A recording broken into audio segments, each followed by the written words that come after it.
plan. Film की शुरुआत में हम एक लड़की जैक्सिन को देखते हैं जो पंखे से रस्सी बांध रही थी। वो अपनी जिंदगी से बहुत तंग आ चुकी थी। अब रस्सी अपने गले में डाल लेती है, लेकिन तभी रस्सी टूट जाती है और जैक्सिन मरने से बच जाती है। इसके बाद सीन शिफ्ट होता है एक आदमी पर जिसका नाम सैम था। काम से घर आने में आज उसे देर हो गई थी। इधर जैक्सिन जमीन पर बैठकर रोने लगी क्योंकि मरने से वो बच चुकी थी। फिर वो सैम को मैसेज करती है। सैम अपने मोबाइल में देखता है कि जैक्सन नाम की लड़की मुझे मैसेज कर रही है और वो खुद को मेरी बेटी बता रही है। अब जैक्सन उसे कहती है क्या हम मिल सकते हैं, जिस पर सैम राजी हो गया। इन्होंने पार्क में मिलने का प्लान बनाया। पहले जैक्सन पहुंच जाती है। फिर जब सैम आया तो वहाँ उदास और परेशान जैक्सन को देखता है और उसे पूछने लगा कि तुम जैक्सन हो। तब उसके हाँ बोलने पर सैम उसके पास बैठ गया और ये दोनों बातें करने लगते हैं। इसके बाद वो उसे ये कहकर जाने लगा कि ठीक है बेटा, अपना ख्याल रखना, हम फिर मिलेंगे। लेकिन ये दोनों एक आदमी को आता हुआ देखते हैं। वो आदमी एक बच्ची के पास गया। वो अपने मुंह से बच्ची का सर खाता है और फिर ऐसे निगल जाता है। ये देखकर दोनों के होश उड़ गए और ये दोनों काफी डर के वहाँ से भागकर गाड़ी में बैठ जाते हैं और वापस अपने अपने घर आ गए। अब जैक्सन इंटरनेट पर उसके बारे में रिसर्च करती है, लेकिन वहाँ भी उसे कोई जानकारी नहीं मिलती। अब तभी कोई उसका दरवाजा जोर जोर से पीटने लगा, लेकिन जैक्सन हिम्मत करके दरवाजा खोल ही देती है, पर वहाँ पर कोई भी नहीं था। अब जब उसने दरवाजा बंद करके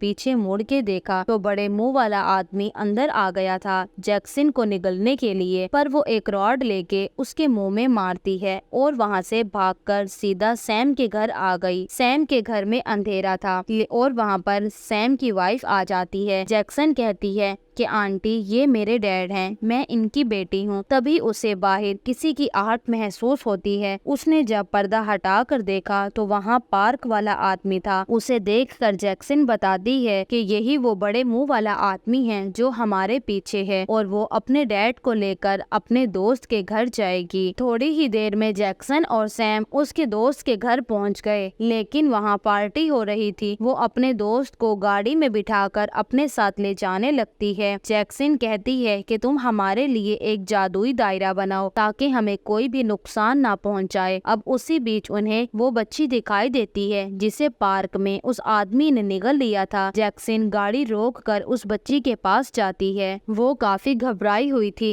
जैक्सन उससे पूछती है उस दिन तुम्हारे साथ आदमी ने क्या किया, लेकिन वो उसे कुछ जवाब नहीं देती। वो बच्ची को अपने साथ गाड़ी में बिठाकर वहाँ से चले जाते हैं। फिर हम दोबारा से जैक्सन के दोस्त के घर आ गए। जैक्सन को वहाँ एक किताब मिलती है। वो किताब लेकर कमरे से बाहर आई तो देखती है कि सैम जमीन पर बेहोश पड़ा है और वो बच्ची उसके मुंह के पास बड़ी अजीब हालत में बैठी हुई है। पर जैसे उसने जैक्सन को देखा वो यहाँ से भाग गई। वो जल्दी से सैम के पास आकर उसे उठाती है। सैम को जब होश आया तो वो जैक्सन को बताता है कि मुझे ऐसा महसूस हो रहा था जैसे मुझे कोई काटने की कोशिश कर रहा है। तभी बाहर किसी की आवाज सुनाई दी तो वहाँ और कोई नहीं बल्कि चोम्पी था। इस बार वो डरते नहीं हैं। जैक्सन उससे पूछती है कि तुम हमारे पीछे क्यों पड़े हो। चोम्पी नीचे बैठकर अपना बड़ा सा मुंह खोलकर इशारे से कहता है मेरे मुंह के अंदर जाओ, तुम्हें तुम्हारे सवालों के जवाब मिल जाएंगे। अंदर जाकर मालूम होता है कि चोम्पी एक शैतान को पकड़ने आया है और जिस बच्चे से तुम लोग मिले थे वो शैतान असल में उस बच्चे के अंदर ही है और अब हमने उस शैतान को ढूंढकर खत्म नहीं किया तो सैम बिल्कुल उस छोटी बच्ची जैसा बन जाएगा। जिसके बाद उन दोनों को अपने मुंह से बाहर निकाल देता है। चोम्पी यहाँ से जाने लगा, लेकिन तभी सैम की वाइफ गाड़ी चोम्पी के ऊपर चढ़ा देती है और उसकी मौत हो जाती है। अब ये देखकर जैक्सन काफी दुखी हो गई। अब ये तीनों गाड़ी में बैठकर निकल गए। रास्ते में सैम कहता है कि मैं अपने पैर की वजह से ये महसूस कर सकता हूँ कि वो बच्ची यहीं आसपास है। अब इसी बीच उन्हें वो बच्ची दिख जाती है जिसके साथ वहाँ उसे एक जैसी दो और बच्चियां भी मिलती हैं जो दरअसल उसकी क्लोन्स थीं।